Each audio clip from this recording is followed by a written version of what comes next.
ራሷ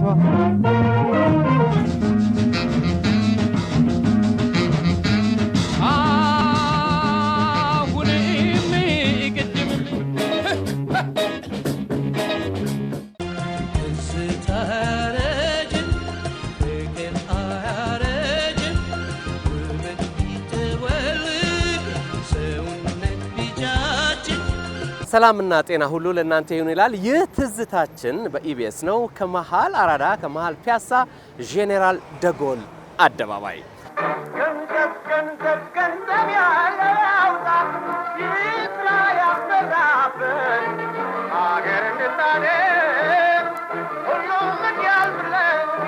ዛሬ ትዝታችን በኢቢኤስ እጅግ ባለውለታ የሆነው ለሀገር እድገት እንዲሁም ደግሞ ለሰዎች መዘመንና ከዓለም ጋር እንገናኝ ዘንድ እጅግ ባለውለታ የሆነው የኢትዮጵያ ንግድ ባንክ የ80ኛ ዓመት ምስረታውን ይዞላችሁ ቀርቧል።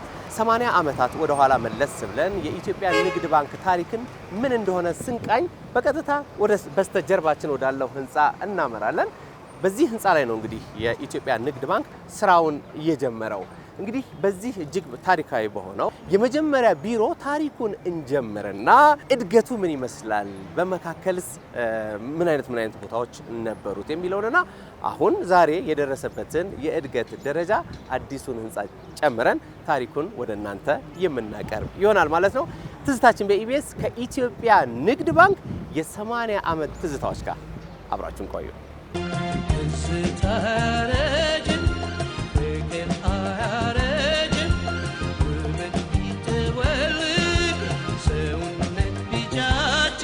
የኢትዮጵያ ንግድ ባንክ ስሙ ኢትዮጵያ ነው። የኢትዮጵያውያን ባንክ ነው። እውነትም የሁሉም ሆኖ 80 ዓመታትን ዘልቋል። 80 ዓመታትን አስቆጥሯል።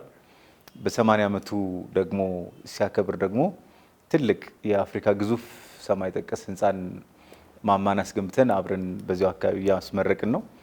ስለዚህ ለመላው ኢትዮጵያውያን፣ ለደንበኞቻችን አብረውን እየሰሩ እዚህ ለመጡት ለሁሉም የህብረተሰብ ክፍል እንደ ስሙ አብሯቸው የዘለቀው እየጣረ ለብዙዎቹ ሀብት ማፍራት፣ ሀብት ንብረት ለማፍራት፣ የስራ እድል ለመፍጠር፣ የሀገራችን ኢኮኖሚ ለመቀየር ብዙ እየተጓዘው የኢትዮጵያ ንግድ ባንክ 80ኛ ዓመቱን እያከበረ ነው። እንኳን ደስ ያላችሁ፣ እንኳን ደስ ያለን ለማለት እወዳለሁ።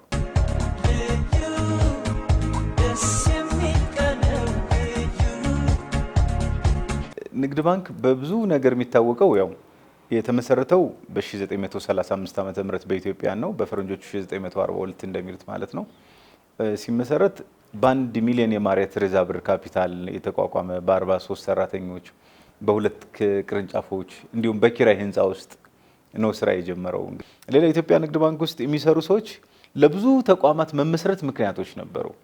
ለምሳሌ ኢትዮጵያ አየር መንገድን እንዲቋቋም ካደረጉት በጣም በአንጋፋነት ደረጃ እነ ክቡር አቶ ምናሴ ለማ ዋናዎቹ ናቸው። አሁን ላይ የሲቪል አቪዬሽን ባለስልጣን መጀመሪያ ጊዜ የመሩት አቶ ተፈራ ደግፌ ናቸው። የመጀመሪያው ኢትዮጵያ የጀነራል ማኔጀር ሆነው ኢትዮጵያ ንግድ ባንክን አሁን ፕሬዚዳንት እንደምንለው የመሩ ሰው ናቸው። ትልልቅ ድርጅቶችን ያቋቋመ ነው። ከዚያ ባሻገር ለምሳሌ እነ ክቡር አቶ ምናሴ ለማ በርካታ ድርጅቶችን ሂልተን ኢትዮጵያ ውስጥ መጥቶ እንዲከፈት ከፍተኛውን ድርሻ የተወጡት እሳቸው ናቸው። የኢትዮጵያ ንግድ ባንክ ሰዎች ናቸው። ኮካኮላ ካምፓኒ፣ የመድን ኢንሹራንስ ካምፓኒ በጊዜው እንዲመጣና ሀገር ውስጥ ስራ እንዲጀምር ያደረጉት የኢትዮጵያ ንግድ ባንክ ሰዎች ናቸው። ከዚያ ውጭ በርካቶች አሁን ድሬዳዋ ውስጥ የኮተኑ ፋብሪካ በጣም ብዙ ሺህ ሰራተኛ መፍጠር፣ የብዙ ሰዎች ትዝታ እንዲኖር በማድረግ የስራ እድል በመፍጠር የሀገር ኢኮኖሚ እንዲነቃቃ ማድረግ የኢትዮጵያ ንግድ ባንክ ድርሻ በጣም ትልቅ ነበር። ከዚያ ውጭ ግን ሁሌም ማረሳው ሁሌም እንትሚለ የኢትዮጵያ ንግድ ባንክን በጋዜጠኝነትም ጆይን አድርጌ ያገኘኋቸው የስራ መሪዎች ታሪካቸውን በዘጋቢ ፊልም የሰራውላቸው የስራ መሪዎች ሁሌም ማረሳው። ከነዚህ መካከል የክቡር ዶክተር ተፈራ ደግፌን ነው። አልዩ አምባ ሚጀ ነበር። አንኮበርም ገንደው አካባቢ ይባላል ተወልደ ያደጉበት ቦታና አቶ ተፈራ ከዚያ ሰፈር ተነስተው አዲስ አበባ መጣው። ሩሲያኖች ቤት ተቀጥረው ሞስኮቪኛ ተምረው ጣሊያንኛ ተምረው እንግሊዘኛ ተምረው ከዚያ ወደ ካናዳ ሄደው ተምረው መጣው የኢትዮጵያ ንግድ ባንክን ከመልእክት ሰራተኝነት እስከ ፕሬዝዳንትነት በዘለቀ መምራት የቻሉበት የመንፈስ ጥንካሬን ብርታትን ለሌሎች አርአያ መሆንን አይቻለሁ። ከዚህ ባሻገር ግን በኢትዮጵያ ንግድ ባንክ ውስጥ ሲያልፉ ታማኝነትን ለአንድ ሙያ ጸንቶ መኖርን ሀገር መውደድን ደግሞ በሳቸው ውስጥም እንደዚሁ ተመሳሳይ አይቻለሁና በኢትዮጵያ ውስጥ ለመጀመሪያ ጊዜ ለቤት ሰራተኛ ከራሳቸው ገንዘብ ላይ እየቀነሱ ታክስ በመክፈል የመጀመሪያው ሰው ክቡር ዶክተር ተፈራ ደግፌ ናቸው። ይሄ ብዙዎች ሊማሩበት የሚገባው። ይሄ ብቻም አይደለም።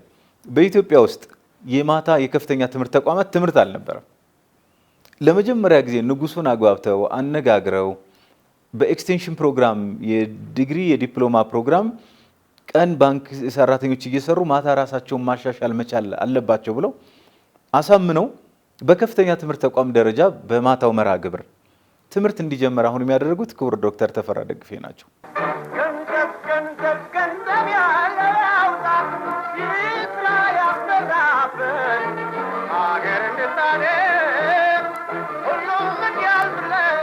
በቅድሚያ በእርሶ ስም የንግድ ባንክ ሰራተኞችን እንዲሁም ደግሞ ደንበኞችን ሁሉ እንኳን ደስ አላችሁ ለማለት እንወዳለን። እኛም የዛው የደስታው ተካፋይ ስለሆነ በጣም አመሰግናለሁ። እንኳን ደስ አላችሁ። ማምላክ መልካም። ጀነራል ደጎል አደባባይ የሚገኘው የመጀመሪያው ንግድ ባንክ አካባቢ ነው ያለነውና የእርሶ ነገር ትንሽ ፍንጭ ልሰማ ደስ ይለኛል። ማቶ አቤና ንግድ ባንክ መቼ ተገናኙ? በፈረንጆቹ ጁላይ 1 1998 ነው። እሺ ግሪክ ቸርች ጎን ያለች ቅርንጫፍ ነው ስራ የጀመርኩ። ይሄ የቆየና ባንኩም ራሱ እዚህ ስራ መጀመሩን የማውቀው ደግሞ በቅርብ ነው። ብዙ ጊዜ ታሪክ የማጥናት ባህል የለንም። ታሪክ መዝግቦ የመያዝም ባህል የለም። በባንክ ውስጥ ትልቅ ኢምፓክት ያላቸው ቅርንጫፎችም ያላቸው ሰዎችም ሊኖሩ ይችላሉ እና ኤኒዌይ መነሻዬን ለጠየቀው ከዚቹ ሰፈር ነው ስራ የጀመርኩት። በጣም ጥሩ አጋጣሚ ነው። ህልሞን አግኝተዋል ማለት ነው። በጣም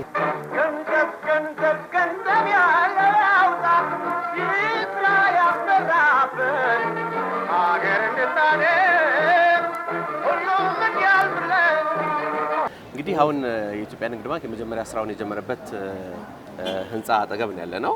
ስለ ታሪክ ውስጥ ጥቂት ነገር ይንገሩን። ህንፃው እንግዲህ ባንኩ የራሱ ህንፃ አይደለም። ቀደም ብሎ በተለያየ መንገድ የተገነቡ ህንፃ ነው። ሲጀመር ያው እስከ ዛሬም ባንኩ ተከራይቶ አለበት። 80 ዓመት የዘለቀ የኪራይ ማለት ነው። ቀደም ብሎ ከግለሰቦች ነበር ኪራዩ። ያ በኋላ ላይ መንግስት ደርግ ሲመጣ ሲወርስ ከመንግስት ነው ኪራዩን ከኪራይ ቤቶች የተከራየ ነው። በጣም ረጅም ጊዜ የቆየ ህንፃ ነው። ባንኩ እንግዲህ ሲጀምር ባንክም ብሔራዊ ባንክም ሆኖ የጀመረበት ነው እና የመጀመሪያ ህንፃ ነው። ትልቅ ታሪክ ያለው ነው በሀገር ደረጃ ማለት ነው። እዚህ ላይ የታሪክ ሽሚያም ፉክክር አለ። ምክንያቱም ብሔራዊ ባንክ ነው የነበረው ንግድ ባንክ ነው የነበረው የሚለው ኢሹ ነው። ምክንያቱም በ1963 በፈረንጆች አቆጣጠር እስኪለያዩ ድረስ ሁለቱም አብሮ ስለነበሩ ያው የሁለቱንም ታሪክ የያዘ ነው ማለት ነው። መነሻው የኢትዮጵያ ንግድ ባንክ ብቻ ሳይሆን ለብሔራዊ ባንክም መነሻ ሊሆን የሚችል ህንፃ ነው። የመጀመሪያው ቅርንጫፍ ስለሆነ ማለት ነው። ይሄ ትልቅ ትርጉም ያለው ህንፃ ነው። የኛ አለመሆኑ የሚያስተላልፈው መልእክት አለ። ሁሉም ባንኮች ስራ ሲጀምሩ በኪራይ ህንፃ ውስጥ ነው ስራ የሚጀምሩት። ያ እስከ ዛሬ ድረስ ያው ምስክር ሆኖ ቁጭ ብሏል። የኢትዮጵያ ንግድ ባንክም የሀገር ሀብት የመንግስት ባንክ ትልቅ ሆኖ ሳለ በኪራይ ህንፃ ውስጥ ነው ስራ ለመጀመር የተገደደው እና ይሄ አዲስ አይደለም። ለመጪዎቹም ባንኮች ያው በኪራይ መጀመር ነውር የለውም የሚል አንድ መልእክት ያስተላልፋል። ግን ከዚህ ተነስቶ ደግሞ የራስን ትልቅ የሚያማምሩ ህንፃዎች አሁን ያስመረቅነውን አይነት ባለ 53 ወለል ህንፃ መገንባት ይቻላል። ስያሜው ምን ነበር ማለት ነው? የመጀመሪያው ስያሜ ባንኩ ሲመሰረት የኢትዮጵያ መንግስት ባንክ ተብሎ የኢትዮጵያ መንግስት ባንክ። እንግዲህ ትልቅ ላንድ ማርክ ሊነገር የሚችል በቦታው ላይ ጊዮርጊስ ነው። ሩቅ ነው ያለው። ዛሬ አሁን በዚህ አይነት ስያሜ አይወጣም። በጣም ቅርብ ነገሮች ናቸው የሚወጡት። በወቅቱ በአካባቢው ሊጠራ የሚችል ነገር ስለሌለ አራዳ እዚህ ቦታው የአራዳ አካባቢ መሆኗን ሜንሽን ለማድረግ ጊዮርጊስ ደግሞ ይህች አራዳ የት ነው እንዳጠፋ ከላይ ከቸርቹ ደግሞ ስም ወስዶ ነው የወጣለትና አራዳ ጊዮርጊስ ብራንች ይባላል። ደንበኞችም ትንሽ ቤቷን በትውስታ እንዲያዩት ገባን ብለን እናሳያቸው። እሺ መልካም። እሺ ተነስተልን። እሺ ተነስተልን። ሰላም ነው። የመጀመሪያ ባንክ ስለሆነ ብዙ ሰው ትዝታ ይኖራል ብዬ ነው። ብዙ ካውንተሮች አሉት። እንግዲህ ከትልልቆቹ ቅርንጫፎች ካቴጎሪ ነው እያንዳንዱ መስኮት። እንግዲህ አሁንም ዲጂታሉም እየመጣ ብዙ ነው። ስቲል ያው ሁሉም ካውንተሮች ቢዚ ናቸው። ከትንሽ ጊዜ በኋላ የእነኚህ ቅርንጫፎች ሬሌቫንስ እየቀነሰ ይሄዳል ብለን እናስባለን። አሁን የለውጥ ጊዜ ላይ ነው ያለነው። በብዛት ከካውንተር ወደ ዲጂታል የሚገባበት ነው። በብዛት እያደገ ነው የዲጂታል ባንክ በሞባይል በኤቲኤም አሁን ኤቲኤም ቁጥር እንጨምራለን በብዛት እነኚህ ነገሮች እዚህ ላይ ያለውን ጫና እየቀነሱት ይሄዳሉ። ብዙ ከሜቢ 4-5 ዓመት በኋላ ያን ያህል ጠቀሜታቸው እየቀነሰ ይሄዳል። እነኚህ ቅርንጫፎች ግን አሁን ሂስቶሪካል አታችመንቱ የተለካ አይደለም። ወደፊትም እንግዲህ ታሪካዊ ጉዳዩን ይዞ ይቆያል ብዬ አስባለሁ። እኔ የድሮ ህንፃዎች አንዱ ኳሊቲያቸው የምለው በሙቀት ሰዓት ሙቀትም በቅዝቃዜ ያን ቴምፕሬቸሩን ጠብቀው መሄዳቸው ነው። አሁን የሚሰሩትና አሁን ሸክላ ኮንክሪት ነው የሚመስለው። የሸክላው ውፍረት የሚገርም ነው። አሁን ይሄን ግድግዳ ይኸው ምን ያህል እንደሚወፍር ቴክኖሱ ይሄ ሁሉ ሸክላ ነው እና ይሄ ከኮንክሪት በላይ ጠንካራ ነው። እንግዲህ ከአቶ አበይ ጋር ሆነን የመጀመሪያውን ባንክ በወፍ በረር አይተነዋል። በእርግጠኝነት እዚህ ቤት ብዙ ደንበኞች ትዝታላችሁና ይሄን 80ኛ ዓመታችን ስናከብር ትዝታችሁን በጥቂቱ እንድታዩት የተወሰኑ ስዕሎችን እንጋብዛቸዋለን። እኔና ጋሽ አቤ ደግሞ በቸርቸር ጎዳና አድርገን ሌላ ቅርንጫፍ እንጠብቃቸዋለን። አብራችሁን ቆዩ። የፍቅርሽ ሜጋቶን ልቤ ላይ ፈንድተው ላንቺ ሊሰዋኝ ነው በትዝታ ቁጠው አፍላው ገንዘብ ያለውጣ ይስራ ያሰራበት አገር እንድታደር ሁሉም ያልብለን። ጋሽ አቤ እንግዲህ በፒያሳ ላይ ጎርደድ እያልን ነው። መቼም የመጀመሪያውን ባንክ አየን። ትልቅ ታሪክ ያለው አካባቢ ነው። ጥቂት ደግሞ እስኪ ስለ እርሶ እንስማ። ስለ ልጅነቶ፣ ስለ ትምህርቶ በጣም ባጭሩ እና አዲሱን ባንክ እርሶ የሰሩበትን ባንክ ያሳዩኛል። የተወለድኩት አርሲ ነው። እኔ አንድ ቤታችን ተራራ ላይ ነው ያለው። እሺ። ትምህርት ቤት ዝቅ ብሎ ከተራራው በጣም ከፍተኛ ጋራ ተመላልሼ ነው። ሻሜዳ ብርብርሳ ይባላል። ከባድ ተራራ ተመላልሼ የተማርኩት። ከዛ ስሬ የምትባል ከተማ ልትታውቃት እንደሆነ አላውቅም። ስሬ? አዎ። ሃይስኩል እዛ የተማርኩት። ኦፍኮርስ አንድ አመት እዚህ አዳማ መጥቼ ደግሞ አጼ ገላውዲዮስ ትምህርት ቤት ለአንድ አመት ተምሬያለሁ። ገላውዲዮስ ተምረዋል? ከ11ኛ ክፍል እዛ አንድ አመት ተምሬያለሁ። እንግዲህ አዲስ አበባ ዩኒቨርሲቲ እዚህ 6 ኪሎ ነው የተማርነው። እዚህ ወደዚህ አልፎ አልፎ ብቅ እንላለን። ፒያሳ የሚታይ አካባቢ የነበረው ይሄ ነው። እንደዚህ ይሄ ሁሉ መኪና አልሞላም። መንገዱ ነፃ ነው የነበረው። እዚህ ወክ አድርገን ተመልሰን እንሄዳለን። ቀድሞ ያየሁት ቅርንጫፎች ስላሴና 4 ኪሎ ቅርንጫፍ የሚባሉ አሉ። ኢትዮጵያ ንግድ ባንክ ቅርንጫፎች እነሱ ነበር የማየው። ገንዘብ ከክፍለ ሀገር ቤተሰብ ይልክልኝ ነበር። ልከናል ይሉኛል፣ ግን እዛ ሄጄ ስጠይቅ አላገኝም። ያበሳጩኝ ነበር እና ድሮ በስልክ ነው መልእክት የሚመጣው። መልእክቱ በስርዓት አሬንጅ ላይሆንም ጊዜ ይወስዳል እና ይሄውና መጀመሪያ የሰራሁበት ቅርንጫፍ ይሄ ነው። ብዙ ወደ 120 ሰው ነው የተቀጠረው። ከዛ ውስጥ መጀመሪያ ቀን ደብዳቤ ከተሰጣቸው 9 ተቀጣሪዎች መካከል ነበርኩና ለኛ አጋጣሚ ሌላው በእጣ ነው የት ቦታ እንደሚፈልግ የሚመደበው። የትም ቦታ ምረጥ ነበር የተባልኩት። አንደኛ ነበርኩ ስቀጠርና እሺ። እኔ ግን እቺን ቅርንጫፍ መረጥኩ። በጣም ሲስቁብኝ ነበር። ምክንያቱም ብዙ ሰው አይመርጥም ይሄን ቅርንጫፍ። ለኔ ያኔ ስህተት መስሎኝ ነበር ሲነግሩኝ፣ ግን ኋላ ላይ ዛሬ ሳስበው ትክክል ነበረ። ይሄን ቅርንጫፍ ላይ ባልሰራ ብዙ የባንክ ስራ ሳላውቅ ነበር ፕሬዝዳንት መሆነው። አሁንስ ምንድነው የሚያሳዩን? ወርደን ቀጣይ እንግዲህ አዲስ አበባ ቅርንጫፍ ነው። ወርቃማው ባንክ የባንኩ የራሱ ህንጻ ነው አሁን የምናየው። በጣም ታሪካዊ ህንጻ ነው። በ1963 ነው በፈረንጆች ተመረቀው። ስራ ጀምሮ በ66 ነው የተመረቀው። በአጭር ጊዜ ውስጥ ነው የተሰራው። በጣም ትልቅ ፕሮጀክት ነው። የወርቃማ ባንክ የሚገኝበት አካባቢ ያው ዋናው የባንኮች አባት ብሔራዊ ባንክ እዛ ስላለ አሁን ባለው ስርዓት የፋይናንሻል ሴንተር የተባለ ይመስለኛል ካልተሳሳትኩኝ። ይህን አካባቢ የምናየውን አካባቢ ስለሱ ደግሞ ጥቂት ይንገሩልን። ብሔራዊ ባንክ እና የኢትዮጵያ ንግድ ባንክ መንታ ናቸው።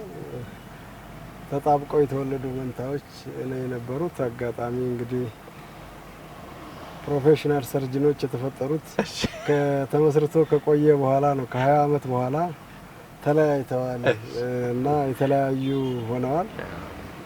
የኢትዮጵያ ብሔራዊ ባንክና የኢትዮጵያ ንግድ ባንክ በፊት የኢትዮጵያ መንግስት ባንክ ተብሎ የነበረው በሁለት ቦታ ተከፍሎ ኢትዮጵያ ብሔራዊ ባንክና ኢትዮጵያ ንግድ ባንክ ሆነዋል። እነሱ ሁለቱ ያው አብሮ ስለነበሩ እዚህ ህንፃ ይጋሩ ነበር። ማዕከሉ እዚህ ሆኗል። ብሔራዊ ባንክ እዚህ በመሆኑ እና ባንክ ደግሞ በታሪክም ዋና ማዕከሉ እዚህ ስለነበረ የስበት ማዕከል ሆነዋል ማለት ነው።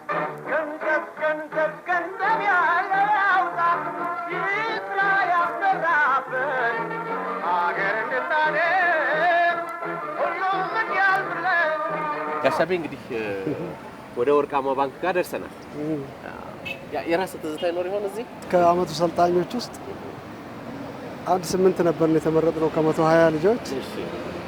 የብድር ስራ ላይ ነው የተመደብነው እና ከቅርንጫፍ እየሰራን ሄድ ኦፊስ እንድናቀርብ የብድር አሰራሩ ቅርንጫፍ ይሰራል፣ ሪጅን የሚባል አለ በመሃል ወደዛ ተልኮ ከዛ አልፎ ሄድ ኦፊስ ይሄዳል። ሄድ ኦፊስ አናሊስቶች አይተው ነው ለኮሚቴ የሚያቀርቡት።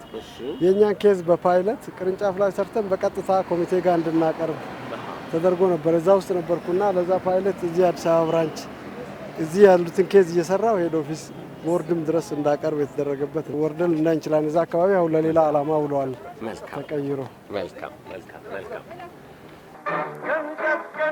ገንዘብ ያለው ያውጣ ይስራ ያሰራበት አገር እንድታደግ ሁሉም እንዲያልፍለን። እንግዲህ እኛ አዲስ አበባ ቅርንጫፍ ነው ያለው፣ ግን ያው ስታየው ወርቅ የተለጣጠፈበት ነው። ሰው ህዝቡ አይቶ እውነትም ያው ወርቃማ ባንክ ነው እና በወቅቱም ባንክ ተብሎ የሚታመነው ሰው ብዙ ገንዘብ ካለው የሚያስቀምጠው እዚህ ነው። ህንፃውም አሰራሩ በጣም ጠንካራ ነው፣ በጣም ውበት አለው። በውስጥም የወርቅ ማስቀመጫም አለው። ምናልባት እሱንም አንዳንዶቹ ሊያውቁ ይችላሉ፣ ግን አስቀማጮች ብቻ ነው የሚያውቁት። ግን ወርቃማ ያሉት የሚመስለኝ ይሄ ከውጭ የወርቅ ጌጦች የተለጠፉበት አሉ። በዚህ ምክንያት ነው ወርቃማ የተባለው። መልኩም ወርቅ ስለሚመስል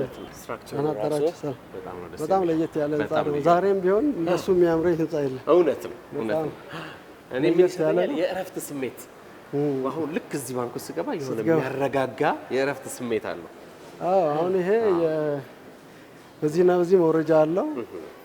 አንድ ፍሎር ግራውንድ አለው። ከዚህ ኦልሞስት ከግራውንድ ጋር የሚቀራረብ ከፊት ለፊት በጣም ከፍተኛ ደረጃ ተወጥቶ ነው የሚገባው።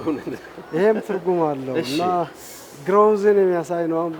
ይሄ እዚህ ገንዘብ ለመቆጠብ ሀብት ለማፍራት ብዙ ተለፍቶ እንደሆነ የሚያሳይ ነው። ከፍታው በደረጃም ደግሞ ከፍ ያለ መሆኑን ባንኩ ለመናገር ነው። ባንክ የህዝብ አመኔታ ማግኘት ይፈልጋል እና አመኔታውን ከሚያገኝባቸው ጉዳዮች ራሱ አቀማመጡ ግሬሱን ያሳያል እና ሰው ይሄን ደረጃ ወጥቶ ሲመጣ ብሬ ሴፍ ነው ማንም እዚያ አይደርስም ብሎ ያስባል እና ያን እምነት ለማግኘት ነው።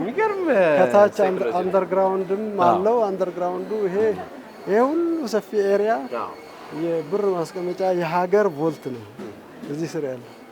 እረፍት ይሰጣል ለደንበኛው ራሱ የህንፃው አሰራር ቅዝቃዜው። እዚህ የሚመጣ ክላይንት ቆየው ብሎ አይበሳጭም። ሲመጣ ለመስተንግዶ እንኳን ተራውን ሲጠብቅ በጣም ተዝናንቶ ነው የሚቆየው እና ሁሌም እንዳልከው እረፍት የሚሰጥ ነው። መቀመጫዎች አሉ፣ የሚመቹ ነገሮች አሉ። ኢንቫይሮንመንቱ እንደሚመች ነው። ይሄን እያየ ሳያስበው ነው ተስተናግዶ የሚሄደው። ግርማዊ ቀዳማዊ ኃይለ ሥላሴ ንጉሠ ነገሥት ዘኢትዮጵያ ለሀገራቸው ልማትና ለህዝባቸው ብልጽግናና ደህንነት ዛሬ ህዳር 7 ቀን 1958 ዓ.ም በ36ኛው ዘመነ መንግስታቸው ይህን የባንክ ህንፃ መርቀዋል ይላል ጋሻቤ ጽሁፉ። ይሄ በጣም ትልቅ ታሪክ ነው። በጣም እርሶ ደግሞ በእርሶ ጊዜ ደግሞ የተሰራው በጣም ትልቁ ህንፃ ደግሞ አለ። እሱን በኋላ እናየዋለን። እዚህ ታሪክ ላይ ሆኖ ያንን ሲያዩ ወይም ያኛው ታሪክ ላይ ሆኖ ይሄን ሲያዩ ምን ይሰማዎታል? ስሜቶን እንፈልጋለሁ። ይሄ ልዩ ነው በእውነት ብዙ ነገር ነው የሚነግረን። አንደኛ ኢትዮጵያ ንግድ ባንክ ልዩ ነገር መስራት እንደሚችል ነው። ኢትዮጵያ ንግድ ባንክ ብዙ ዲኮዶችንም አልፎ አሁንም የሀገር መሪ አቴንሽን ያለው መሆኑ ነው። ያኔ ኃይለሥላሴ ቀዳማዊ ኃይለሥላሴ አመርቀውታል ይሄን ህንፃ። በእርግጥም ለሀገሪቷ ትልቁ የመጀመሪያው ሀብት ነው። ይሄን የሚያክል በኢትዮጵያ የተሰራ ፕሮጀክት ከዚህ በፊት አልነበረም በወቅቱ። እስከዛ ድረስ ትልቁ የሀገር ሀብት ነው የባንካችን ህንፃ ሲመረቅ ማለት ነው። በዚህ ወቅትም ትልቅ ነበር፣ ዛሬም አዲሱ ሲመረቅ በጣም ትልቅ ነበር። ያኔም የሀገር መሪ ናቸው የመረቁት። የኛ ዛሬም ደግሞ ከስንት ዓመት በኋላ የሀገር መሪ በጠቅላይ ሚኒስትር የተመረቀው እና ይሄ በጣም ትልቅ ደስታ የሚሰጥ ነው። ይሄ ህንፃ በወቅቱ ሲመረቅ ከዓለም ቤስት ከተባሉ 4 ዲዛይኖች አንዱ ተብሎ በዓለም ጋዜጦች ወጥቷል በዛ ጊዜ። ይሄም ተአምር ነው እና ልዩ ነው በእውነትም ያን ዲዘርቭ ያደርጋል። ገንዘብ ያለው ያውጣ ይስራ ያሰራበት ሀገር እንድታደግ ሁሉም እንዲያልፍለን። ዋናው የምንዛሪ ይሄ አሁን ብዙ ሰዎች ያው በጤናም በምንም እክል ወደ ውጭ ሲሄዱ የገንዘብ የሚያገኙበት ቦታ ነው። ትልቁ የሀገር ማዕከል ነው። የውጭ ምንዛሪ ገንዘብ አስቀማጮችም ሂሳብ ያላቸው እዚህ ነው። የውጭ ዜጎች ኤምባሲዎች ብዙ ሂሳቦች አሉ እዚህ እና ግብይቱ በውጭ ምንዛሪ ነው እዚህ። እሺ እንዴት አረፈዳችሁ? ሰላም ናችሁ? እንግዲህ አሁን ስራ ሲበዛ ይሄ ቦታ ማገልገል ጀመረ። ግን ይሄ ሰርቪስ ኤሪያ አይደለም። በስራው ከዚህ ውጭ ይሄ የከስተመር ብቻ ነው። እዚህ ነው። ደህና አደራችሁ? እንዴት አረፈዳችሁ? እንግዲህ ይሄ ሁሉ ካውንተር ነው። በጣም ብዙ ካውንተሮች አሁን 84 ስተኛ 100 ምናምን አካባቢ ነው ያለው። እንዲህ አይነት ካውንተር ዊንዶ ደንበኛ ማስተናገጃ መስኮት ያለው ቅርንጫፍ የለም በኢትዮጵያ። በጣም ትልቁ ነው። ይቅርታ አቶ ዮሐንስ ሊቁ አሉ እንዴ? ነው እንዴ? ሰላም ናችሁ? አብሮኝ የተማረ ነው እዚህ ነበር። ዮሐንስ ሊቁ እዚህ ጋር ነበር እና እሱ ያሳየኝ ነበር፣ ይነግረኝ ነበር። ደህና ዋላችሁ? መልካም ተነስልን። እኔ ጋሻቤ እቺን ጠረጴዛ ወዳታለሁ። የድሮ በቃ የድሮ ክላሲክ ናቸው እኮ እንደዚህ አይነት ጠረጴዛዎች አይደል? አዎ ምንም ሊያረጅ አልቻለም፣ ግን በቅዝቃዜ ሰው ይጎዳል። በዛ ምክንያት ኦብሶሌት እየሆነ የወጣው በሱ ነው እንጂ ምንም የሚያረጅ ነገር አይደለም። በጣም ጠንካራ ነው። እግሬን ረጅም ጊዜ አድርጌበት እስከ ዛሬ ድረስ ፔን የሚሰማኛል። ዳር ላይ ጀማሪ ኦፊሰር ሆኜ እነሱ ወንበር ላይ ቁጭ ብለው እግር እዚህ ላይ አስጠግቼ ስራ ነበርና ረጅም ሰዓት ሰራ። ያ የገባው ቅዝቃዜ ጉልበት ላይ እስካሁን የሚሰማል። በጣም ይቀዘቅዛል እንትኑ ብረቱ እግርህን ከነካ፣ ግን ውበቱ፣ ጥንካሬው፣ ፈንክሽኑ ምንም አይቀየርም። ይሄ ዘላለም ያው በቃ ይብለህ ካልጣልከው በስተቀር የሚያረጅ ነገር በጣም ትልቅ የንግድ ባንክ ትዝታ ነው። ገንዘብ ያለው ያውጣ ይስራ ያሰራበት ሀገር እንድታደግ ሁሉም እንዲያልፍለን። ባህሉንም ኢንተርናሽናል ታችንም አለው። ግን ያው በጎጆ ቅርጽ እንደተባለው የተሰራው ክብ ነው። ግን ይሄ በጣም ይሄ ማቴሪያል ነው የሚገርመኝ ከሁሉም ነገር። ኮንክሪት ነው ይሄ ነገር፣ ያልተለሰነ ኮንክሪት፣ የተለየ ጥበብ ነው። ምንም ቫርኒሽ ብቻ ነው የሚቀባው። ምንም ቀለም የለው፣ ምንም ነገር የለው። ውበቱን ጥንካሬውን ሳይፈረፈር እስከዛሬ በምን ተአምር እንደሰሩት አላውቅም። ብዙ የህንፃው ፓርት ውስጥ ያሉት ይሄ ነው። በጣም ብዙ ቦታ ያለው ኮለኖች በዚህ ነው የተሰሩት። እስከዛሬ ድረስ ኢንታክት ነው። ምንም ነገር የለው። ምንም ጥገና አይፈልግም። አልፎ አልፎ ቫርኒሽ ይቀባል። በቃ በወቅቱ የነበረ ቤት እንዲህ አይነት ነው። ፎቆች አልነበሩ፣ የተለየ ነገር እንደዚህ ብዙ አልነበረም እና ያንን በወቅቱ ያለው ነገር እንዳይጠፋ ሊንኬጅ ነው። በድሮ ታሪካችንና እንግዲህ ዘመናዊ ጋር የሚያገናኙ ዲዛይኖች እንደዚህ ነገር አላቸው ብዙ ጊዜ የሚደንቅ ነው። እሺ ጋሻ ያ እንግዲህ ይሄ ህንጻ 2-3 ፍሎሮች የአገልግሎት ክፍሎች ነው ያሉት። ከምድር በላይ ከምድር በታች ሌላ ነገር አለ። ስለዚህ ምድር ቤት የሚባለው ይሄ ነው። ከፊት ለፊት ሲገባ ይሄ ከስር ነው የሚሆነው። አሁን በጀርባ ስላለን ነው። ስለዚህ የብድር ክፍሉ እዚህ ነው የነበረውና እዛ ብድር ክፍል እኔም ነበርኩ አንደኛ ፎቅ ላይ። ገንዘብ ያለው ያውጣ ይስራ ያሰራበት ሀገር እንድታደግ ሁሉም እንዲያልፍለን። እሺ ጋሻቤ በጣም ቆንጆ ቆይታ እያደረግን ነው። በነገራችን ላይ በእውነት ትከፍላለህ በደስታ ይሄ እንግዲህ ያው ብዙ በሀገራችን የሚታዩ ሀብቶች ውስጥ አይደለም፣ ሬር ነገሮች ነው። ይሄ በዛ ዘመን የከበሩ ነገሮች እና ጥንቃቄ የሚያሻቸው ሰነዶች እንዲቀመጡበት የተሰራ ክፍል ነው። የካዝናው ውፍረት ይኸው ከኔ ሳይዝ ጋር ተመሳሳይ ከሱ እኩል ነው። ወደ ውስጥ ደግሞ ያለው ሌላ በር ተጨማሪ አለ። እንደው ተሳክቶ ይሄን ካዝና ምሰብርም ሌላ የብረት በር ይጠብቃል። እንግዲህ በኔ ሳይዝ ነው የካዝናው በር። በጣም ወፍራም ነው። ተነስተልን ሰላም እንደምን አለ? እንኳን ሰላም ይሄ አሁን ተለቅ ያለ ነው። ይሄ ኤሪያ የአንድ ሰው ነው ማለት ነው። ይሄ ደግሞ ከዛም የተለቀ ነው። እንደየሳይዙ ዋጋው ይለያያል። ይሄ ደግሞ ከቅድሙም ሄቪ ነው ሜታሉ። እነኚህ ደግሞ አነስ ያሉ ናቸው፣ ትንንሽ ናቸው። እቺን ፓስቡክ ብቻ ሊቀመጥበት ይችላል። ትንሽ የወርቅ መጥቶ እዚህ ሊቀመጥ ብዙ ይዛል። ይሄ ራሱ ትንሽ ወደ ውስጥ ዲፕ ነው። በዋናነት ብዙ አገልጋይ እነኚህ ናቸው። የድሮ ይሄ ይመስለኛል ካልተሳሳትኩኝ። የድሮ ናቸው። ሁሉ የቆየ ነው። ያም የቆየ ነው። ይሄ እንግዲህ በጣም የቆየ ነው። በጣም የቆየ ነው። ተበላሹ አንዳንድ እንትኖች አሉ። እንግዲህ ክፍት ናቸው። ቁልፉ የተበላሸ ነው። የተበላሸ ነው። ሳጥን አለው ውስጥ አወጥተህ በዚህ ትልቅ ነው እንግዲህ በዛ አወጥተህ ነው እቃ ለማውጣት እንዳያስቸግር ወደ ውስጥ ሊርቅ ይችላል ስለሚችል በሳጥን ውስጥ ነው። ከውስጥ ተደራቢ ሳጥን ያለው ስለማይሰራ የቢሮ ሰነድ የራሳቸውን ሰነድ ያስቀምጣሉ። አጋጣሚ የትዝታችን በኢቢኤስ ቤተሰቦች የሳጥን ተሰጥቶኛል። ትዝታን ነው የማስቀምጠው። እዚህ ታስቀምጣል። ትዝታን ይሄ ዲጂታል በሩ ይሄ ኢመርጀንሲ ዊንዶው ነው የሚባለው። በሆነ አጋጣሚ ያ በር እምቢ ቢል ተከፍቶ የሚገባበት በር ነው። ሁሉም የባንክ ቮልቶች ኢመርጀንሲ ዊንዶው አላቸው። በር ከተበላሸ እዚህ ያለውን ነገር ማጣት የለብን። በሩ እስኪሰራ ድረስ ይሄኛውን ከፍተ ውስጥ እቃ ባለቤቱ አጣዳፊ ነገር ካለው መውሰድ እንዲችል ነው። በብርም ጊዜ እንደዚሁ ቤቴ ባረግ አደጋ ሊደርስበት ይችላል።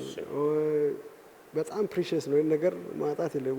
ውል ሊሆን ይችላል። በጣም ጥብቅ ውል ኑዛዜ ሊሆን ይችላል። እዚህ የሚቀመጥ በጣም ልዩ የሆኑ ነገሮች ለረዘም ላለ ጊዜ የሚቆዩ መንገድ የሚሄድ ጦር ሜዳም የሚሄድ ቁልፍ ነገሮች እዚህ አስቀምጠው የሚሄድበት ነው። በጣም የከበሩ ነገሮች የተለዩ ቫልዩ ለሰው ልጅ ያላቸው ነገሮች የሚቀመጡበት። መልካም እንግዲህ ይሄ ሁሉ የኢትዮጵያ ንግድ ባንክ በረከቶች ናቸው። በጣም እናመሰግናለን። እናመሰግናለን። ገንዘብ ያውጣ ይስራ ያበዛብን አገር እንድታደግ ሁሉም እንዲያልፍለን። ነሰቤ እንግዲህ የወርቃማው በተለምዶ ወርቃማው ባንክ የሚባለው ባንካችሁ ሲመሰረት ግርማዊ ቀዳማዊ ኃይለ ሥላሴ ያስቀመጡት የመሰረት ድንጋይ አለ። ጥቂት ነገር ቢሆን ደስ ይለኛል። ይሄ እንግዲህ የመሰረት ድንጋይ ብዙ ጊዜ ቤቶች ከተሰሩ በኋላ አይኖርም። መኖሩ ጠቃሚ እንደሆነ ግን በዚህኛው እያየሁ ነው። ይሄ የመሰረት ድንጋይ ብቻ ሳይሆን የታሪክ ድንጋይ ብንለው ይሻላል። በጣም ብዙ ነገሮች የያዘ ነው። ሞአንበሳ ዘእምነገደ ይሁዳ ቀዳማዊ ኃይለ ሥላሴ ስዩመ እግዚአብሔር ንጉሠ ነገሥት ዘኢትዮጵያ። ባንክ የሌለው መንግስት ብዙ ጥቅም የሚቀርበትና ኢኮኖሚ የሚጎልበት መሆኑን ተገንዝበን ሀገራችንን ለማልማት የሕዝባችንን ኑሮ ለማሻሻል ጥቅምት 1 ቀን 1924 ዓ.ም የኢትዮጵያ ባንክን አቋቋምን። በ1927 ዓ.ም መስከረም 3 ቀን በመልካችንና በስማችን የታተመ ቅንስናሽ ገንዘብና የወረቀት ገንዘብን አወጣን። በእግዚአብሔር ቸርነት ድል አድርገን በዋና ከተማችን ከገባን በኋላም በ1937 ዓመተ ምህረት የባዳን መገበያያ ገንዘብ አስቀርተን የኢትዮጵያን ብር እንዲተካ አደረግን። በነገስን በ29ኛው ዓመት ህዳር 11 ቀን 1951 ዓመተ ምህረት የሀገራችን ልማትና የህዝባችንን ኢኮኖሚ እያደገ በመሄዱ ለዚህ ተገቢ የሚሆነውን ታላቅ ስራዎችን የሚያከናውንበትን 4 ሚሊዮን ብር የሚፈጀውን ይህን የባንክ ህንፃ መሰረት አኖረ ይላል። ከባንኩ መስረታ ጀምሮ የገንዘብ ህትመትንም ታሪክ ስለ ወረራው ጉዳይ በወረራው ምክንያት የሌላ ሀገር መገበያያ ገንዘብ እንደመኖረ የሚናገር ነው እና በ1951 መሰረት ድንጋዩ ተጥሎ እንግዲህ በአጭር ጊዜ ነው ተሰርቶ ከዛ በኋላ እንግዲህ ወደ ግንባታ ሂደት ተገብቶ ያለቀው። ይሄ በጣም በወቅቱ እጅግ በጣም ዘመናዊ ህንፃ፣ ዛሬም ዘመናዊ ህንፃ ነው። ቁመቱ ከማጠሩ በስተቀር ለየት ያለ ህንፃ ነውና ይሄ ታሪክ ያሳያል። ገንዘብ ያውጣ ይስራ ያበዛብን አገር እንድታደግ ሁሉም እንዲያልፍለን። የባንካችን ረጅም ጊዜ ዋና መስሪያ ቤት ሆኖ ያገለገለ ፊንፊኔ ብራንች የምትባለው ዋይት ሀውስ የባንካችን ሰራተኞች ዋይት ሀውስ ነው የሚሉት። እሺ ነጭ ክብ ናት። እንግዲህ በመጠኑ የባንካችን እድገት ትንሽ እንዲያዘግም ያደረገች ናት። ያ የወርቃማው በጣም ከፍ ያደረገ ገና ሲጀመር ስታንዳርዱ ሰቅሎ የወጣ ነው። ቀጥሎ የተሰራ ህንፃ ነው ይሄ። አሁንም ቢሮ እዚህ ነው ያለው። የባንኩ ዋና መስሪያ ቤት ተብሎ የሚታወቀው ይሄ ነው። ብዙ ሰው የባንኩ ዋና መስሪያ ቤት ስንል ወርቃማው እውነት ነው፣ እኔን ጨምሮ ጋሻቤ ይሄ ዋና መስሪያ ቤት እንደሆነ አይታወቅም። ይሄ በጣም ትንሽ ሰራተኞች ነው የሚይዘው። በጣም ብዙ ህንፃዎች በተለያየ ቦታ በኪራይም የራሱም ህንፃዎች አሉ። እነዛ ውስጥም ነው ያለው የባንኩ ዋና መስሪያ ቤት ሙሉ በሙሉ ይሄ አይይዝም። ይሄኛው ከስር 2 መኪና ማቆሚያ አለው። ከዛ በላይ 10 ፎቆች ግራውንድ ፕላስ 10 አለው። አዲሱ ህንፃ ልንሄድ ነው። እንግዲህ በወርቃማውና በአዲሱ መካከል ያለው በጣም መራራቅ ሊፈጠር ነው። ይሄ መሀልኛው በደንብ ድልድይ ያልሆነ እውነት ነው። ትንሽ ከፍ ያለ ቢሆን ኖሮ እውነት ነው። ይሄኛው ቀጣውን መካከል ላይ ያለውን ልዩነት መጠነኛ ያደረገው ነበር። አሁን ግን ትንሽ ተራርቀዋል። ይሄኛው በጣም ገዝፏል።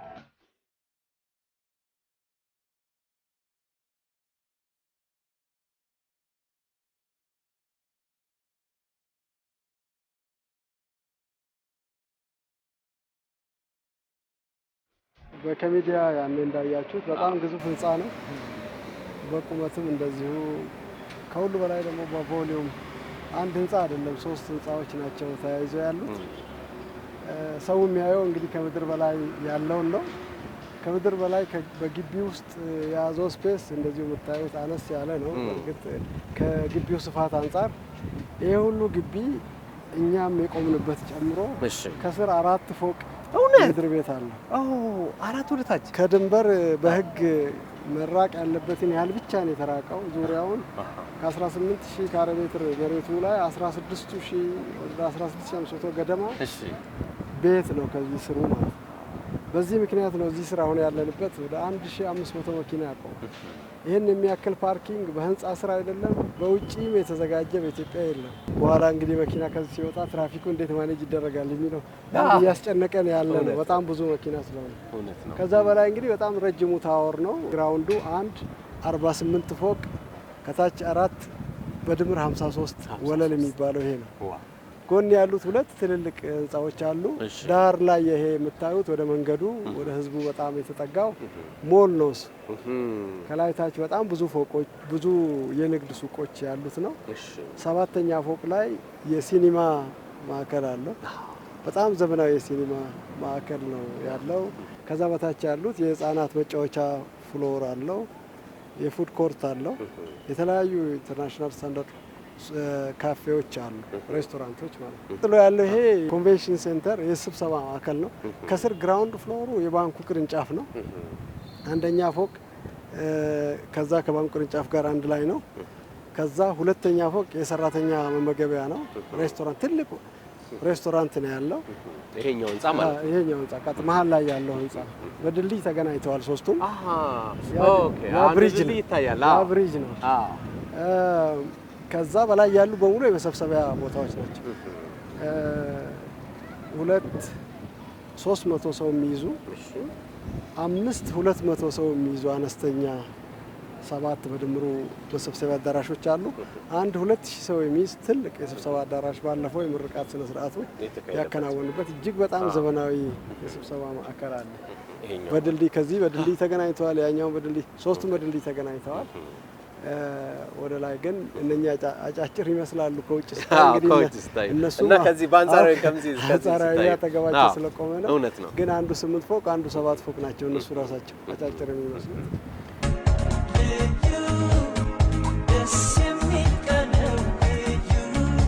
ይህ የኢትዮጵያ ንግድ ባንክ ዋና መስሪያ ቤት ህንፃ የባንኩ 80ኛ ዓመት የምስረታ በዓል በተከበረበት ወቅት በክቡር የኢፌዴሪ ጠቅላይ ሚኒስትር አብይ አህመድ ዶክተር በይፋ ተመረቀ ይላል። እንግዲህ ይሄ ነው እንግዲህ የእርሶ ታሪክ የምንለው። አሁን ስሜቶን እዚህ ቢነግሩኝ ደስ ይለኛል። ይሄ ስሜት ለኤክስፕረስ ብዙ ጊዜ ተጠይቅ ያለው ኤክስፕረስ ለማድረግ አስቸጋሪ ነው። ምናልባት የኔን ትንሽ ለየት የሚያደርገው ይሄ ህንፃው መሬቱን የተረከብኩት እኔ ነኝ ከዛሬ 15 ዓመት በፊት። ትልቅ ህንፃ እንዲሰራ ትልቅ ህልም ነበረኝ። ማስጀመር ሳልችል ነው አጋጣሚ የወጣሁት። ተጀምሮ ግን ተሰርቶ መሀል ደርሼ ለመጨረስ መቻሌ እጅግ በጣም ልዩ ነው። እሱን ደግሞ ማስመረቅ መቻል ሌላ ተአምር ነው። በኢትዮጵያ ንግድ ባንክ ፕሬዚደንት 2 ጊዜ የሆነ የለም።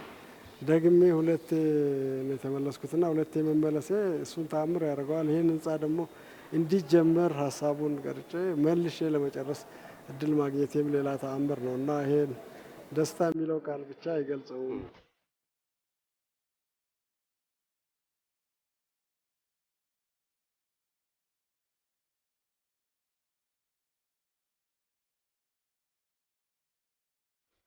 ለኔ መጀመሪያዬ ነው።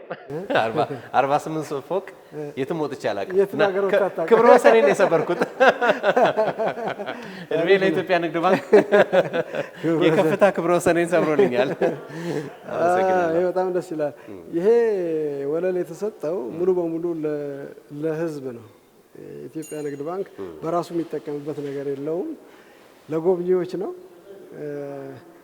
ምንድነው በሌላም ሀገር እንዲሁ ይደረጋል። አሁን እዚህ 360 ዲግሪ ህንጻችንን አዲስ አበባን ሙሉ በሙሉ ማየት ይችላል። መሬቱን ልታይ ይችላል። ህንጻውን ታያለ። የህንጻውን ጣሪያ ታያለ እና አጠቃላይ አዲስ አበባ ምን ትመስላለች የሚለውን መናገር የምትችለው እዚህ ላይ ቆመህ ብቻ ነው። እውነት ነው።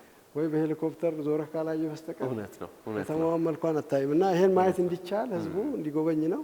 እዚህ ሆነን የቀድሞዋን ወርቃማ ባንክ ቁልጭ ብላ ታያለች።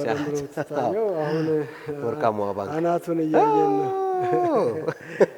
እንግዲህ አሁን አሳነስናት። እውነት ነው። የዚህን ህንጻ ትልቅነት ደግሞ የምናየው እዚህ መሬት ላይ ሆነን አዲስ የተሰሩ ህንጻዎች ባንኮችን ቁመት ስናይ ነው ምን ያህል ግዙፍ እንደሆነ ለመረዳት የምንችለው። ከተማችንን ያሳመሩ የፋይናንሻል ዲስትሪክቱ ባንኮች ከዚህ ስናይ የዚህን ህንጻ የት ነው ያለው ነገር መገመት የምንችለው በሱ ነው። ይሄን ለማየት ማዘጋጀታችንም ህዝቡ የዚህን የሲቢኢን ከፍታ እንዲረዳ ይረዳል እና ያ ፊንፊኔ ቅድም የነጯ የታሪክ ጋፕ የፈጠረችው እሷ ትንሽ ከፍ ብትል ኖሮ አንድ ብለን ሁለት ብለን እዚህ እንመጣ ነበር 3። አሁን እኛ ተቀራር እኩል ሆኑ። አዲስ አበባን ስታያት አሁን ጣሪያዋ የት ጋው ተገንብቷል፣ የት ጋው ተጨናንቋል፣ አረንጓዴ ቦታ የታለ፣ ክፍት ቦታ የታለ፣ አሁንም ለኢንቨስትመንት የሚሉትን ነገር እዚሁ ሆነ በአንድ ትችላለህ። ከተማውን ለማየት እድል አለ። ሁሉም ዜጋ አፎርድ ያደርገዋል ብለን እናስባለን። በእድሜ ውስጥ ወይ አንዴ ነው መጥቶ እዚህ ላይ የሚያየው። ሁሌ ተመላልሶ ማየት ያለበት ነገር አይሆንም። እውነት ነው። ኳስ ከዚህ መመልከት ይችላሉ ማለት ማየት ይችላል። እየተጠገነ ነው ያለው። በጣም ልዩ ነው። በጣም ትደነቃላችሁ። ይሄን መታችሁ ስታዩ ትገረማላችሁ፣ ትደነቃላችሁ።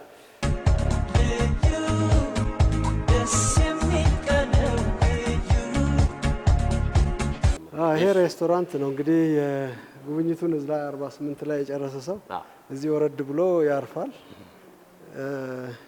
ከጀርባ በኩል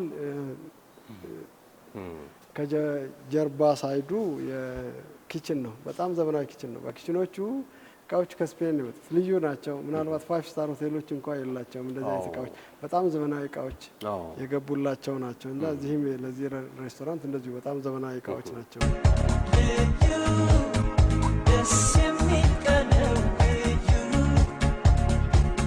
ሰው መመገቢያው ኤሪያ ይሄ ነው ማለት ነው። ከዚህ በኋላ ኪችን ነው በዚህ ሳይድ ያለው። ይሄ ነው ሬስቶራንት። ዋው! ወደ ኢትዮጵያ ንግድ ባንክ ሬስቶራንት በጣም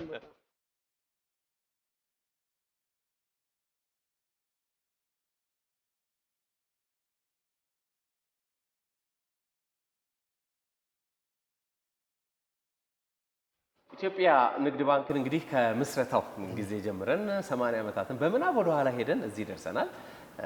ከጋሻቤ ጋር ቆንጆ ቆይታ ያደረግነው። እኔም አዲስ አበባን ማቃት ይመስለኝ ነበር፣ ግን እንደማላቃት ያወቅኩት እዚህ ህንጻ ላይ ሆኜ ሳያት ነው። በጣም እናመሰግናለን። በመጨረሻ የሚያስተላልፉት መልእክት ካለ እሱን እንስማ፣ ደስታውንም ያጋሩ። ያው ባንካችሁ ጠንክሮ እየሄደ ነው፣ እያደገ ነው። እድገቱም ደግሞ ከርቀት ይታያል። ከዚህ ከአዳጊው ባንክ ጋር ስሩ ነው የምለው ደንበኞቻችንን። በዚህ አጋጣሚ ባንካችሁ ስላደገ እዚህ ስለደረሰ እንኳን ደስ ያላችሁ ማለት ፈልጋለሁ። ከሁሉ በላይ ባንክ ሰራተኞቻችን ይሄ ለነሱ ትልቅ ኢሜጅ ነው። ባንካቸው የነሱ ባንክ እንደዚህ አይነት ዘመናዊ ህንጻ ባለቤት መሆኑ እጅግ በጣም የሚያስደስት ነው። እንኳን ደስ ያላችሁ ማለት ፈልጋለሁ። እኔም ደስታ እንዲሁ የላቀ ነው። እዚህ በሀገራችን 48ኛ ፎቅ ላይ መሆን ያስቻለን ባንክን የባንኩ ሰራተኛ መሆን ቀድሞ የዚህ ታሪክ አካል መሆን ከዛም አልፎ የዚህ አመራር ሆኖ ይህንን ፕሮጀክት እንዲጀመርም አልቆ በዚህ በደመቀ ሁኔታ እንዲመረቅም ለማድረግ የሚያበቃው እግዚአብሔር ብቻ ነው። እግዚአብሔር እናመሰግናለሁ። አሁን ይሄ ህንጻ ሲመረቅ በዓለም ጋዜጦች በሁሉም ዜናዎች ላይ ተዘግቧል። ኢትዮጵያ ትልቁን ህንጻ አስመረቀች እየተባለ ነበር ሲዘገብ የነበረው። ኢትዮጵያ ንግድ ባንክ እንኳን አይሉም። ብዙ ከዘገቡ በኋላ ህንጻው የኢትዮጵያ ንግድ ባንክ ነው የሚሉት እና ሀገር ነበር ሲባል ነበረው። ሀገር ነው። ይሄ ሀገር ሀብት ነው፣ የሀገር ምልክትም ነው። ትልቅነትን አሁን በአፍሪካ 3ኛ ነበር ብለናል ቁመቱ። 2ኛ ላይ ያለው በ2 ሜትር ነው ከኛ የሚበልጠው። ያችን 2 ሜትር ብንጨምር 2ኛ እንሆናለን ማለት ነው። ድህነትን ለማጥፋት እንዲሰራ ሀብታሞችም ድሀ ባለበት ሀገር ሀብታም ብዙ ዋጋ የለውም እና ድሀን ለማጥፋት በዚሁ አጋጣሚ ተግተው እንዲሰሩ መልእክቴን ማስተላለፍ እፈልጋለሁ። እናንተም ይህን እድል ስለሰጣችሁኝ እጅግ በጣም አመሰግናለሁ። እኛም በጣም ነው የምናመሰግነው። እግዚአብሔር ያክብርልን። ገንዘብ ያውጣ ይስራ ያበዛብን ሀገር እንድታደግ ሁሉም እንዲያልፍለን። ትዝታችን በኢቢኤስ የኢትዮጵያ ንግድ ባንክ የ80 ዓመታት ትዝታዎችን ወደ እናንተ ሲያደርስ ቆየ። እንግዲህ የመጀመሪያው ባንክ ከነበረበት ከአራዳ ፒያሳ ተነስቶ በቸርችል ጎዳና አድርጎ ወርቃማው ባንክን ከዛ በኋላ ደግሞ በኢትዮጵያ ንግድ ባንክ ሰራተኞች ዘንድ ዋይት ሃውስ ተብሎ የሚታወቀውን ክቡን ነጩን ህንጻ አየን።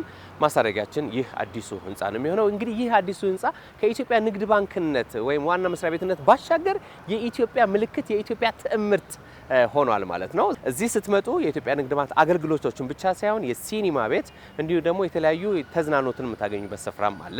ከዛ በተጨማሪ አዲስ አበባን ደግሞ 360 ዲግሪ ተሽከርክራችሁ በተመቻችሁ ሰዓት የምታዩበት ልዩ የተንጣለለ ወለልም ተዘጋጅቷል። ኢትዮጵያ ንግድ ባንክ ሰራተኞች፣ ደንበኞች እንዲሁም ደግሞ ኢትዮጵያ ንግድ ባንክን በተለያየ ሁኔታ አብራችሁ በስራ የምትጋሩ ሁሉ እንኳን ደስ አላችሁ ልንል እንወዳለን። ይህ የኢትዮጵያ ንግድ ባንክ ብቻ ሳይሆን የኢትዮጵያም ከፍታ ነው። ጤና ይስጥልን። ያሳለፍነው ዘመን ደስታን ያየንበት ተመልሶ ቢገኝ ምን አለበት?